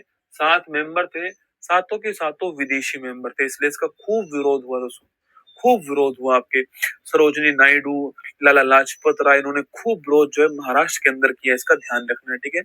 इसी के दोस्तों जब ये भारत आया 1928 में, ये भारत आया, ठीक है। तो 1928 में भारत आता है और लाला लाजपत राय इसका विरोध कर रहे थे, और विरोध के दौरान दोस्तों आपके सैंडर्स जो है आपके लाठी चार्ज की अनुमति प्रदान करता है, और लाला लाजपत राय जी को लाठी लगती है, जिनको शेर पंजाब कहते हैं, और लाठी लगने से उनकी वहां पर मृत्यु हो जाती है। और उनको अपना गुरु कौन मानता था? आपके भगत सिंह जो है उनको अपना गुरु मानते थे। देखना आपके साइमन कमीशन बम्बई पहुंच गया आपके। इसके विरोध में लाठी लगने से लाला लाजपत राय दोस्तों इनका निधन होता है। ये अनुमति कौन देता है आपके? ये आदेश कौन देता है? सैंडर्स जो है ये आदेश देता है, ठीक है। सैंडर्स दोस्तों आदेश देता है। ये वही सैंडर्स है जिसको गोली कौन मारेगा आपके भविष्य में? दोस्तों यही वही सैंडर्स है आपके जिसको गोली कौन दोस्तों मारता है आपके? जिसको गोली मारेगा आगे आपके भगत सिंह। कौन? ये वही सैंडर्स है जिसको आप भविष्य भगत सिंह जो आगे गोली मारने वाला है, और उसी घटना में भगत सिंह जी को फांसी होगी, ठीक है, ध्यान रखना। चलिए दोस्तों 1928 की बात करते हैं, ठीक है। 1928 में नेहरू रिपोर्ट भी पेश होती है। पेश करने वाला कौन था? मोतीलाल नेहरू। जवाहरलाल नेहरू जी के पिताजी थे मोतीलाल नेहरू। इन्होंने नेहरू रिपोर्ट पेश की दोस्तों। एक्चुअली में इनको चैलेंज कर दिया था ना कि तुम अपना संविधान खुद बना लो, ठीक है, ये बोला गया। तो इन्होंने अपना संविधान बनाने के लिए नेहरू रिपोर्ट पेश कर दी 1928 में, आपको ध्यान रखना है, ठीक है। और इस रिपोर्ट में दोस्तों 7 मेंबर थे आपके, और भारत को डोमिनल स्टेटस जो है इसका दर्जा प्रदान करने की बात की, ठीक है। तो डोमिनल का मतलब आपके पूरा स्वायत्त नहीं, टोटल ऑटोनोमस नहीं, आपके अर्ध स्वायत्त, मतलब कि कुछ फ्रीडम जो है वो भारत को मिलनी चाहिए इस डोमिनल स्टेटस के अंदर जो है, ये बात कही गई, ठीक है। लेकिन दोस्तों भारत जो है अब इस समय उस कंडीशन में था जहां पर वो भारत खुद को डोमिनल स्टेटस नहीं, पूर्ण स्वराज की मांग करने वाला था, ठीक है। मोतीलाल नेहरू की रिपोर्ट को खुद कांग्रेस ने रिजेक्ट कर दिया कि हमको डोमिनल स्टेटस नहीं चाहिए, आधी अधूरी आजादी नहीं चाहिए, हमको तो पूर्ण आजादी चाहिए। इसलिए अगला जो अधिवेशन हुआ 1929 के अंदर लाहौर के अंदर, वहां पर पूर्ण स्वराज की मांग इन्हीं के बेटे ने जवाहरलाल नेहरू जी ने की, और 26 जनवरी 1930 को रावी नदी के तट पर लाहौर में पूर्ण स्वराज दिवस जो है बनाया गया। चलिए तो आगे देखते हैं आपके। तो सितंबर 1928 जो मैंने घटना अभी आपको लिखाई थी ना, हिंदुस्तान रिपब्लिक एसोसिएशन वाली, वही दोस्तों ना, Hindustan socialist Republic association HRS की स्थापना फिरोज शाह कोटला मैदान दिल्ली में, और HRA का नाम भगत सिंह के सुझाव पर हिंदुस्तान सोशलिस्ट रिपब्लिक एसोसिएशन किया गया। जो मैंने आपको वहां पे लिखा है, तो वही दोस्तों आपके ये सूचना आपको यहाँ पे दे रहा हूँ, ठीक है, कि HRA का नाम आपके HSRA हो गया, हिंदुस्तान सोशलिस्ट रिपब्लिक एसोसिएशन इसका नाम हो गया, ठीक है। आगे देखिए दोस्तों 1929 की बात करते हैं, ठीक है। तो 1929 ने भगत सिंह और बटुकेश्वर दत्त ने सेंट्रल असेंबली के ऊपर बम फेंका। तो बम का उद्देश्य किसी को मारना नहीं था, आप जानते हैं। इस दोस्तों बम का उद्देश्य था बहरों को सुनाना, ठीक है। तो एक बिल आया था आपके उस बिल के विरोध में इसको फेंका गया था। ठीक है, तो नोट करना आपके। भगत सिंह और बटुकेश्वर दत्त ने केंद्रीय विधानमंडल में बम फेंका, यही पहली बार दोस्तों इंकलाब जिंदाबाद का नारा दिया। अच्छा क्वेश्चन है कि इंकलाब जिंदाबाद का नारा पहली बार कब दिया गया, नोट करना आपके 8 अप्रैल 1929 को दिया गया। किसने दिया? भगत सिंह ने दिया। भगत सिंह बटुकेश्वर दत्त ने सेंट्रल असेंबली पे दोस्तों बम फेंका, नोट करना आपके। और इसका उद्देश्य था आपके जो बहरे थे इन बहरों को सुनाना। ठीक है, तो बहरों को सुनाना जो है ये इनका उद्देश्य था, आपको ध्यान रखना है। 1929 में लाहौर अधिवेशन होता है, मैंने आपसे डिस्कस किया। आपके जवाहरलाल नेहरू जो है आपके ये इसके अध्यक्ष होते हैं, आपको ध्यान रखना है। तो 1929 में लाहौर अधिवेशन हुआ आपके, और लाहौर दोस्तों अधिवेशन जो है जवाहरलाल नेहरू जो है आपके नोट कीजिएगा ये इसके अध्यक्ष होते हैं और पूर्ण स्वराज की मांग करते हैं। ठीक है, तो लाहौर के अंदर पूर्ण स्वराज की जो मांग है आपके वह कौन करते हैं, लिखना आपके जवाहरलाल नेहरू करते हैं। कब की दोस्तों बात है? ये बात है 26 जनवरी 1930। ठीक है, 26 जनवरी 1930 को भारत में पूर्ण स्वराज दिवस मनाया गया। इसीलिए इसीलिए इस तारीख को हमने आगे रिपब्लिक डे के लिए चुना, आपको ध्यान रखना है। ठीक है, तो आगे देखिए आपके 1930 में भारत में सविनय अवज्ञा आंदोलन स्टार्ट हो गया। तो भारत में सविनय अवज्ञा आंदोलन कब स्टार्ट हुआ? 1930 में। कौन सी घटना के साथ हो गया? दांडी मार्च की घटना के साथ दोस्तों हो गया। ये दांडी मार्च की घटना कब होती है? 12 मार्च 1930 को होती है। कहां से स्टार्ट होता है? साबरमती आश्रम से आपके स्टार्ट होते हैं। ठीक है, और 6 अप्रैल को कहां पहुंचते हैं? दांडी में पहुंचते हैं। कितने अनुयायियों के साथ में? 78 अनुयायी के साथ में। और किसका विरोध करते हैं? नमक कर का विरोध करते हैं। और दांडी मार्च दांडी 200 मार्च जो है ये 12 मार्च से स्टार्ट होती है और 6 अप्रैल तक चलती है, आपको ध्यान रखना है। ठीक है, साबरमती से दांडी के मध्य चलती है और नमक करके दोस्तों विरोध में आपके चलती है, ध्यान रखना है। ठीक है, दोस्तों आगे देखिए 1930 में ही आपके गोलमेज सम्मेलन दोस्तों स्टार्ट हो गए। कौन सा? गोलमेज सम्मेलन स्टार्ट हो गए 1930 के अंदर। ठीक है, पहला गोलमेज सम्मेलन हुआ। राउंड टेबल कॉन्फ्रेंस ये लंदन के अंदर हो रही थी। कांग्रेस की ओर से आपके किसी ने भाग नहीं लिया दोस्तों ना। यहाँ पर तीन गोल में सम्मेलन होंगे, राउंड टेबल कॉन्फ्रेंस। इन तीनों में आपके हमारे जो बाबा साहेब भीमराव अंबेडकर तीनों के अंदर भाग लेंगे। ठीक है, अब देखिए पहला जो गोल में सम्मेलन हुआ आपके 12 नवंबर 1930 से 19 जनवरी 1900। हत्याकांड कोई नहीं पूछता कब हुआ, सवाल पूछेगा 4 200 घटनाएं दे देगा आपको ना।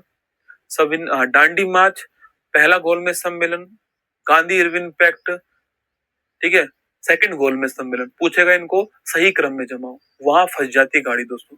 तो देखो ये आपको कम से कम महीना तो नोट कर लीजिए ना, नवंबर जनवरी के अंदर चलता है। नवंबर 1930 में स्टार्ट होता है, जनवरी 1931 तक चलता है, आपको ध्यान रखना है। ठीक है, पहला गोलमेज सम्मेलन। अध्यक्षता कौन करता है आपके? रैमजे मैकडोनाल्ड अध्यक्षता करता है। ये दोस्तों आगे मैं पढ़ाऊंगा आपको इसको कि भारत में सांप्रदायिक पंचांग जारी करने वाला कौन था, यही था। इसने ही कहा था कि जो मुस्लिमों के लिए पृथक निर्वाचन है ना उसमें दलितों को भी शामिल कर दो।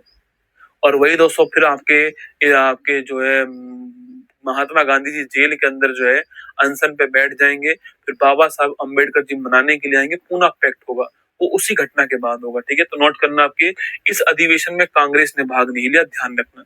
तो पहला जो राउंड टेबल कॉन्फ्रेंस था उसमें कांग्रेस ने दोस्तों भाग नहीं लिया। इसके बाद दोस्तों अब उन्होंने जो लंदन में जो लोग बैठे हुए थे उन्होंने कहा कि भाई कांग्रेस को तो लाना ही पड़ेगा, भाई भारत से बात करनी तो कांग्रेस होनी चाहिए, सबसे बड़ा दल कांग्रेस है, उनसे बात करनी चाहिए। तो फिर गांधी इरविन पैक्ट होता है कांग्रेस को सेकंड राउंड टेबल कॉन्फ्रेंस में शामिल करने के लिए। तो नोट करना गांधी इरविन पैक्ट कब होता है? 5 मार्च 1931 को गांधी इरविन पैक्ट दोस्तों होता है। ठीक है, गांधी इरविन पैक्ट होता है। यहाँ पर बहुत सारी मांगे गांधी जी मनवाते हैं इरविन से। ठीक है, लेकिन दोस्तों यहाँ पर एक मांग थी जिसके ऊपर चर्चा नहीं होती है और वो थी भगत सिंह, राजगुरु, सुखदेव की फांसी रोकने के ऊपर चर्चा। मतलब आज तक जो गांधी जी का जिस पक्ष को लेकर के विरोध होता है वो इसी को लेकर होता है कि गांधी इरविन पैक्ट में क्यों बात नहीं हुई थी इसको लेकर के, क्योंकि इसके जस्ट बाद ही उनको फांसी दे दी गई थी। और गांधी इरविन पैक्ट गांधी जी ने अपनी शर्तों को मनवाने के लिए किया था कि अगर आप चाहते हो कि हम सेकंड राउंड टेबल कॉन्फ्रेंस में आए, शर्तों को मनवाने के लिए किया था। ठीक है, तो नोट करना 23 मार्च 1931 को भगत सिंह, सुखदेव, राजगुरु को लाहौर सेंट्रल जेल में फांसी हो गई। ठीक है, तो लाहौर सेंट्रल जेल में फांसी किसको हो गई? भगत सिंह, राजगुरु, सुखदेव जी को फांसी हो गई। नोट करना आपके 23 मार्च 1931 को। इस दिवस को भारत में शहीद दिवस बनाते, इस दिवस को भारत में शहीद दिवस बनाते हैं, आपको ध्यान रखना। 23 मार्च की तारीख को दोस्तों भारत में शहीद दिवस बनाते हैं, ध्यान रखना। इसके बाद मार्च 1931 के अंदर जो कराची अधिवेशन हुआ, जिसका कांग्रेस का, अब जनता में दोस्तों आक्रोश था, क्योंकि जो जनता दोस्तों आपके, तो जनता ने आपके आक्रोश था कि भाई भगत सिंह को फांसी हो गई और उससे पहले गांधी इम्पैक्ट हुआ, उसमें क्यों मांग नहीं हुई। इसलिए कराची अधिवेशन में जब हेड सरदार वल्लभ भाई पटेल थे, तो वहां पर महात्मा गांधी जी को काले झंडे दिखाए गए थे। ये वही कराची अधिवेशन था। तो कराची अधिवेशन मार्च 1931 में होता है। अध्यक्षता कौन करते हैं? आपके सरदार वल्लभ भाई पटेल जो है इस दोस्तों अधिवेशन की अध्यक्षता करते हैं, आपको ध्यान रखना है। यहाँ पर आपके जो महात्मा गांधी जी हैं, इनको काले झंडे यहीं पर दिखाए गए। सवाल पूछे आपसे कि मौलिक अधिकारों के लिए बात कहाँ पे होती है, तो फंडामेंटल राइट के लिए बात जो है इसी अधिवेशन में होती है।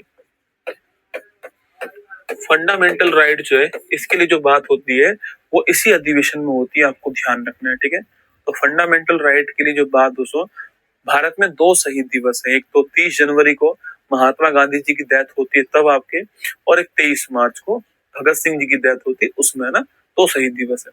दोस्तों आगे देखिए 1931 में ना, तो सितंबर 1931 से दिसंबर 1931 के बीच में सेकंड राउंड टेबल कॉन्फ्रेंस होता है। तो पहला राउंड टेबल कॉन्फ्रेंस जो है आपके 1930-31 के बीच हुआ। सेकंड राउंड टेबल कॉन्फ्रेंस जो है 1931 में सितंबर से दिसंबर के मध्य होता है। इसमें महात्मा गांधी जी कांग्रेस की ओर से भाग लेते हैं। ठीक है, इसमें दोस्तों गांधी जी भाग लेते हैं दोस्तों आपके। तो गांधी जी जो आपके, पूछूं आपसे किस जहाज से यहाँ पर गए थे आपके, तो राजपुताना जहाज से। ठीक है, तो गांधी जी राजपुताना जहाज जो है इससे यहाँ पर गए थे सेकंड राउंड टेबल कॉन्फ्रेंस में। लेकिन आप जानते हो कि वहां पे जो है आपके इनको इंसल्ट महसूस होती है और ये आपके आगे से नहीं जाने की बात कहते हैं और सविनय अवज्ञा आंदोलन को रीस्टार्ट करते हैं। ठीक है, तो ध्यान रखना आपके सामने सेकंड राउंड टेबल कॉन्फ्रेंस। ठीक है, तो आगे देखिए नेक्स्ट पॉइंट आपके 16 अगस्त 1932, 16 अगस्त 1932 की दोस्तों बात करते हैं। तो 16 अगस्त 1932 को सांप्रदायिक पंचायत कम्युनल अवार्ड, मैंने आपसे कहा था ना कि मुस्लिम के साथ दलितों को शामिल दोस्तों कर देना। ठीक है, ये देखो यहाँ लिख रहा है दलित और मुसलमानों को पृथक निर्वाचन, पहले केवल मुसलमान थे, अब दलित को शामिल करना दोस्तों ना। इससे हुआ क्या, इससे हिंदुओं से दलितों को अलग करने का प्रयास किया गया। ये विभाजन की तरकीब थी किसकी? आपके रैमजे मैकडोनाल्ड की। महात्मा गांधी के ये पल्ले पड़ गई कि भाई साहब ये जो है विभाजन का आपके मुद्दा है।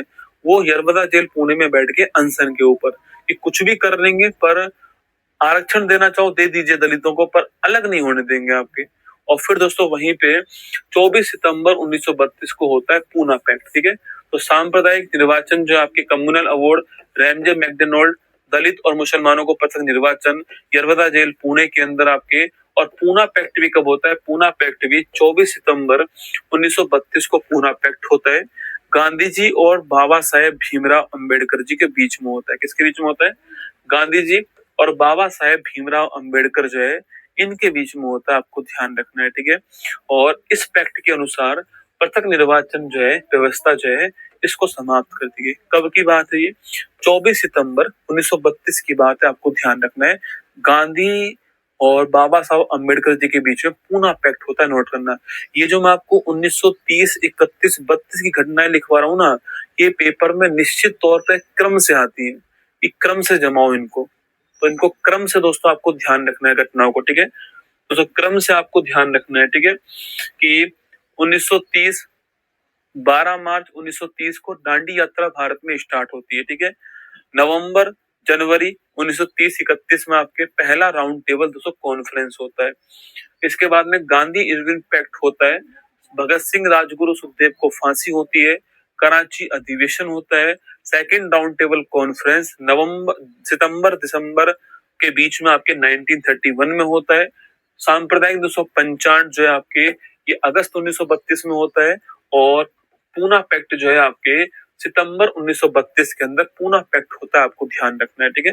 सितंबर 1932 में पूना पैक्ट होता है। मदन मोहन मालवीय दोस्तों बीच में थे आपके इस पैक्ट में, ध्यान रखना है, ठीक है। इसके बाद सितंबर 1932 को ही गांधी जी द्वारा हरिजन सेवक संघ जो है इसकी स्थापना होती गांधी जी के द्वारा, ध्यान रखना है, ठीक है। तीसरा गोलमेज सम्मेलन, स्टार लगा लीजिए, 1930 में दोस्तों। पहला होता है 1930-31 में, है ना, ये फर्स्ट होता है। सेकंड होता है 1931 में, थर्ड होता है 1932 में, ठीक है। तो पहला होता है 1931 में, सेकंड होता है 1931 में और थर्ड होता है 1932 के अंदर। पहले में कांग्रेस भाग नहीं लेती है, दूसरे में कांग्रेस की ओर से गांधी जी भाग लेते हैं, तीसरे में कांग्रेस 200 भाग नहीं लेती है। इन तीनों में भाग लेने वाला कॉमन व्यक्ति कौन है आपके, तो बाबा साहेब डॉक्टर भीमराव अंबेडकर जो है इन तीनों में भाग लेने वाले कॉमन व्यक्ति, आपको ध्यान रखना है। नवंबर 1932 से दिसंबर 1932 के बीच में ये कॉन्फ्रेंस होती है। तो नवंबर 1932 से दिसंबर 1932 के बीच में थर्ड आपके राउंड टेबल कॉन्फ्रेंस जो है इसका आयोजन होता है, ये आपको ध्यान रखना है, ठीक है। दोस्तों आगे चलिए, 1935 का भारत शासन अधिनियम, देखो 1909, 1919, 1935, 1858, 61 सारे सारे क्या है, भारत शासन अधिनियम है, गवर्नमेंट ऑफ इंडिया एक्ट है। 1935 का गवर्नमेंट ऑफ इंडिया एक्ट लागू कब से होता है, 1 अप्रैल 1937 से होता है। तो लिखिएगा कब से लागू होता है, 1 अप्रैल 1937 से लागू होता है, आपको ध्यान रखना है, ठीक है। दोस्तों अगला पॉइंट आपके, जो 1919 में प्रांतों में ड्वेल सिस्टम की शुरुआत हुई थी उसको यहाँ पर समाप्त कर दिया, ठीक है। तो लिखना प्रांतीय स्वायत्तता, पूछूं आपसे, प्रांतीय स्वायत्तता जो है ये किस आपके अधिनियम से आते हैं, लिखना आपके, तो ये आती है भारत सरकार अधिनियम, भारत शासन अधिनियम 1935 से। तो प्रांतीय स्वायत्तता जो है, प्रांतों में ड्यूअल सिस्टम को समाप्त किया, ये स्टार्ट हुआ था 1919 के एक्ट से, यहाँ पे उसको समाप्त कर दिया, ठीक है। तो ध्यान रखना, प्रांतों में ड्यूअल सिस्टम को समाप्त कर दिया और केंद्र में इसको स्टार्ट कर दिया, ठीक है। अगला क्वेश्चन, प्रांतीय स्वायत्तता दोस्तों आपके इसी से आती है, आपको ध्यान रखना है, ठीक है। अगला क्वेश्चन आपके, रिजर्व बैंक ऑफ इंडिया की स्थापना जो है आपके, यहीं पर दोस्तों आपके रिजर्व बैंक ऑफ इंडिया की स्थापना होती है यंग हिल्टन कमीशन की सिफारिश पर, ठीक है। यंग हिल्टन कमीशन या फिर शाही आयोग की सिफारिश पर ना, तो शाही आयोग या फिर यंग हिल्टन जो कमीशन है इसकी सिफारिश पर इसकी स्थापना होती है, आपको ध्यान रखना है। भारतीय रिजर्व बैंक की स्थापना 1935 के अधिनियम से होती है। 1937 से यह अधिनियम भारत में लागू होता है। कब से होता है, 1937 के अधिनियम से ये दोस्तों लागू हुआ। आगे देखिएगा 1936, बहुत ही अच्छा क्वेश्चन है, इंपॉर्टेंट क्वेश्चन है। अखिल भारतीय किसान सभा, इसका पहला सम्मेलन होता है, किसका, अखिल भारतीय किसान सभा, इसका पहला सम्मेलन कब होता है, 1936 में होता है। इस सम्मेलन के अध्यक्ष कौन थे, स्वामी सहजानंद। क्वेश्चन पूछता है इस सम्मेलन के महासचिव कौन दोस्तों आपके, वो थे एन.जी. रंगा। तो अखिल भारतीय किसान महासभा के अध्यक्ष कौन थे आपके, स्वामी सहजानंद। और महासचिव पूछूं आपसे कौन था आपके, तो ये थे आपके, निकला आपके एन.जी. रंगा।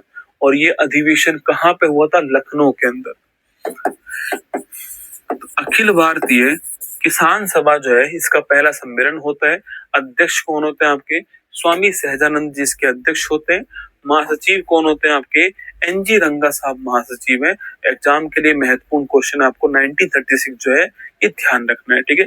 तो आगे देखिए आपकी, इसके बाद में 1937 1935 का अधिनियम कब लागू होता है आपके, 1937 में लागू होता है। इसी अधिनियम के अंदर प्रांतों में चुनाव की बात कही गई। तो जो 1935 का जो अधिनियम था इसी में प्रांतों में चुनाव की बात कही गई थी, क्योंकि वो लागू 1937 में हुआ है, इसलिए प्रांतीय चुनाव भी कहाँ हुए, 37 में हुए। 11 प्रांतों में चुनाव हुआ, ठीक है। तो 11 प्रांतों में तो आपके चुनाव होते हैं। इन 11 में से अधिकांश प्रांत में कांग्रेस विजयी हो जाती है ना। तो 11 200 प्रांतों में चुनाव होते हैं। इस 211 प्रांत में से अधिकांश के अंदर जो है कांग्रेस जो है आपके सो विजय हो जाती है, आपको ध्यान रखना है। तो 11 प्रांत में से अधिकांश प्रांतों के अंदर कांग्रेस विजय होती है, ध्यान रखना। तो 1937 के अंदर चुनाव होते हैं, 11 में से अधिकांश, 7 में आपके स्पष्ट रूप से कांग्रेस विजयी होगी, ध्यान रखना। दोस्तों आगे देखिए 1938 का आपके अधिवेशन हरिपुरा अधिवेशन, बहुत ही फेमस अधिवेशन है।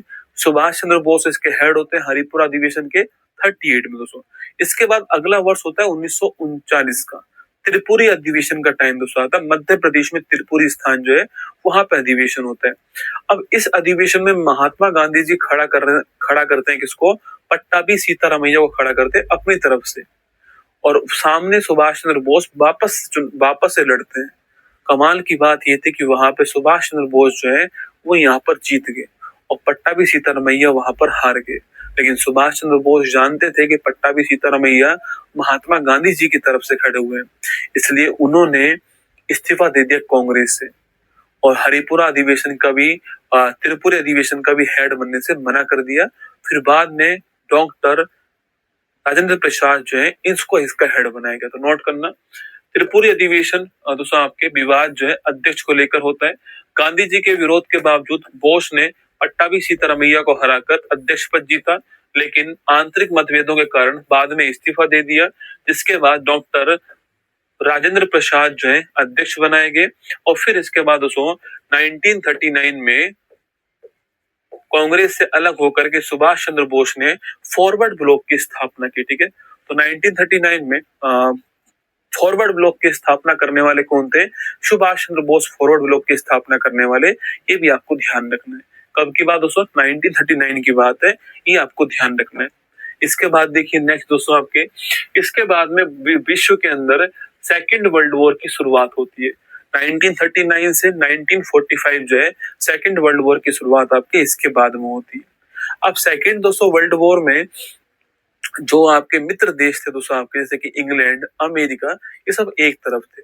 अब अमेरिका ने दोस्तों, अमेरिका शुरुआत में युद्ध में कूदा ही नहीं था, केवल दोस्तों इंग्लैंड ही था आपके।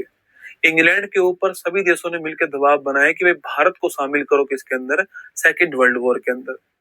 ठीक है, भारत वालों ने कहा कि अगर आप चाहते हो कि हम तुम्हारे शामिल हो वर्ल्ड वॉर में, तो हमें क्या चाहिए, हमें चाहिए पूर्ण स्वराज। तो इसके लिए आपके अलग अलग आपके प्रस्ताव और मिशन लेकर आएंगे ये इस दौर के अंदर। किस दौर में, इस दौर में देखिए 1940 का जो दौर था आपके, उसमें अगस्त प्रस्ताव लेकर आने वाला दोस्तों कौन था आपके, लिनलिथ को लेकर आने वाला। भारत छोड़ो आंदोलन भी इसी के टाइम पर होगा। ठीक है, अगस्त प्रस्ताव लेकर आया। ठीक है दोस्तों, इसके अलावा दोस्तों इसी वर्ष आपके व्यक्तिगत सत्याग्रह स्टार्ट हो गया। इसके पहले सत्याग्रही कौन था आपके, विनोबा भावे जो है, ये भारत के पहले सत्याग्रही थे, आपको ध्यान रखना है। ठीक है, ये भारत के पहले व्यक्तिगत सत्याग्रही थे, आपको नोट करना है। ठीक है दोस्तों, अगला क्वेश्चन, मुस्लिम लीग का लाहौर अधिवेशन हुआ था 1940 के अंदर। इसी अधिवेशन में पहली बार पृथक मुस्लिम राज्य के निर्माण का प्रस्ताव पारित हुआ। इसी अधिवेशन में पहली बार कहा कि भाई पृथक मुस्लिम राज्य चाहिए उनको। तो कांग्रेस पूछा आपसे कि मुस्लिम लीग के किस अधिवेशन में पृथक मुस्लिम राज्य का प्रस्ताव पारित होता है, 1940 के लाहौर अधिवेशन में पारित होता है। तो मैंने आपसे कहा कि 1940 में अगस्त प्रस्ताव आता है, व्यक्तिगत सत्याग्रह स्टार्ट होता है, और आपके पृथक मुस्लिम राज्य जो है इसका प्रस्ताव भी 1940 के अंदर आता है, आपको ध्यान रखना है दोस्तों। इसके बाद देखते हैं आपके, इसके बाद आपके 1942 दोस्तों, 1942 आपके, मैंने कहा ना उस दौर में बहुत सारे प्रस्ताव और मिशन लेकर आएंगे दोस्तों ये लोग, है ना। तो क्रिप्स मिशन जो है आपके नोट करना, क्रिप्स मिशन जो है 1942 के अंदर आता है, क्रिप्स मिशन। ठीक है, क्रिप्स मिशन ये कहता है, स्टैफोर्ड क्रिप्स लेकर आता है, ये कहता है कि हम युद्ध समाप्त होने के बाद में, भारत के अंदर दोस्तों हम जो है वह दोस्तों आपके, हम जो यहाँ पर भारत के अंदर हम लोग जो है स्वायत्तता की बात हम लोग करेंगे। ठीक है, पूर्ण स्वायत्तता नहीं देंगे आपके, पर कुछ आपको जो है पावर प्रदान करेंगे। ठीक है, तो देखिए इस मिशन में कहा गया कि सेकेंड वर्ल्ड वॉर के बाद में, उसके बाद में संविधान के निर्माण हेतु संविधान निर्माती परिषद जो है इसका गठन किया जाएगा। और कब करेंगे, सेकेंड वर्ल्ड वॉर समाप्त होने के बाद में। भारत वाले जानते हैं कि वर्ल्ड वॉर के बाद ये कुछ नहीं करेंगे। ठीक है, जो करना है अभी करो। आपके भारत वालों ने कहा कि दोस्तों ये जो है आपके, ये क्या है, पोस्ट डेटेड चेक है ना। महात्मा गांधी ने इसको क्या नाम दिया आपके, महात्मा गांधी ने इसको पोस्ट डेटेड चेक का, एक ऐसा चेक जिसका भुगतान दोस्तों भविष्य में होगा। ठीक है, पोस्ट डेटेड चेक इसको नाम दिया महात्मा गांधी ने, ठीक है, ध्यान रखना है। तो 1942 का क्रिप्स मिशन आता है और इसमें कहा गया कि सेकेंड वर्ल्ड वॉर की समाप्ति के बाद में हम भारत के अंदर संविधान सभा बनाएंगे। महात्मा गांधी ने रिजेक्ट कर दिया इसको। पोस्ट डेटेड चेक जो है कहा गया, ये आपको ध्यान है ना 1942 का। और सो महात्मा गांधी ने मौका देखते भारत के अंदर भारत छोड़ो आंदोलन स्टार्ट कर दिया। तो नोट कीजिएगा आपके तो इसके बाद में 9 अगस्त 1942 को भारत के अंदर भारत छोड़ो आंदोलन क्विट इंडिया मूवमेंट आपके स्टार्ट हुआ। कब की बात है? 9 अगस्त की तारीख। क्यों ली 9 अगस्त की तारीख? क्योंकि 9 अगस्त 1925 को काकोरी ट्रेन एक्शन हुआ था, तो उसी 9 अगस्त को मैच करने के लिए यहाँ पर 9 अगस्त की तारीख को चुना गया दोस्तों। इससे एक दिन पहले 8 अगस्त की तारीख को, ठीक है दोस्तों, इससे एक दिन पहले 8 अगस्त की जो तारीख को महात्मा दोस्तों गांधी जी ने महात्मा गांधी जी ने स्टेडियम से अनाउंस कर दिया था कि जैसे ही 9 तारीख में अनाउंस कर रहा हूं तो रात को 12 बजे हम सबको गिरफ्तार कर लिया जाएगा। और दोस्तों ऐसा ही हुआ। जैसे ही 9 अगस्त की तारीख आती है तो रात को 12 बजते ही आपके ऑपरेशन जीरो आवर चलता है, ठीक है, क्योंकि ये टाइम कौन सा था? टाइम आपकी यही था। तो ऑपरेशन जीरो आवर चलता है। जितने भी महत्वपूर्ण लोग थे आपके सबको गिरफ्तार कर लिया। लेकिन महात्मा गांधी एक दिन 200 पहले ही आपके काम कर चुके थे आपके, कि महात्मा गांधी ने कह दिया था कि हमें गिरफ्तार किया जाएगा, लेकिन ये आंदोलन आप सबके द्वारा संचालित है, आप खुद इस आंदोलन के हेड हो, हमारे जाने के बाद ये आंदोलन रुकना नहीं चाहिए और करो या मतलब महात्मा गांधी दोस्तों जो कि अहिंसा की बात कर रहे थे, जिन्होंने थोड़ी सी हिंसा होने पर 1922 के अंदर आंदोलन समाप्त कर दिया। इतनी आलोचना के बाद में वो व्यक्ति बेटा ये कह रहा था, वो व्यक्ति क्या कह रहा है? वो व्यक्ति ये कह रहा है कि करो या मरो, डू एंड डाई, ठीक है, और हमारे जाने के बाद भी आंदोलन रुकना नहीं चाहिए। कि महात्मा गांधी को सब पता लग चुका था कि इस समय इंग्लैंड की हालत खराब है और अब वो समय आ चुका है कि जब हमें जो है पूरी तरह दोस्तों आजाद हो जाना चाहिए। ये वो पता लग चुका था ना, ये वो टाइम आ चुका था, इसलिए उन्होंने करो या मरो, खूब हिंसा हुई इसके अंदर, फिर भी उन्होंने कुछ भी नहीं कहा, ठीक है, और करो या मरो का नारा दिया, डू एंड डाई का नारा दिया और क्विट इंडिया मूवमेंट भारत में स्टार्ट कर दिया। और उससे पहले रात को ऑपरेशन जीरो आवर स्टार्ट हुआ, जहां पर सबको दोस्तों गिरफ्तार किया गया। आपको ध्यान रखना है, ठीक है। इसके बाद देखिए दोस्तों, इसको चलो हम दोस्तों कल आपको जो है बचा हुआ पोर्शन जो आपकी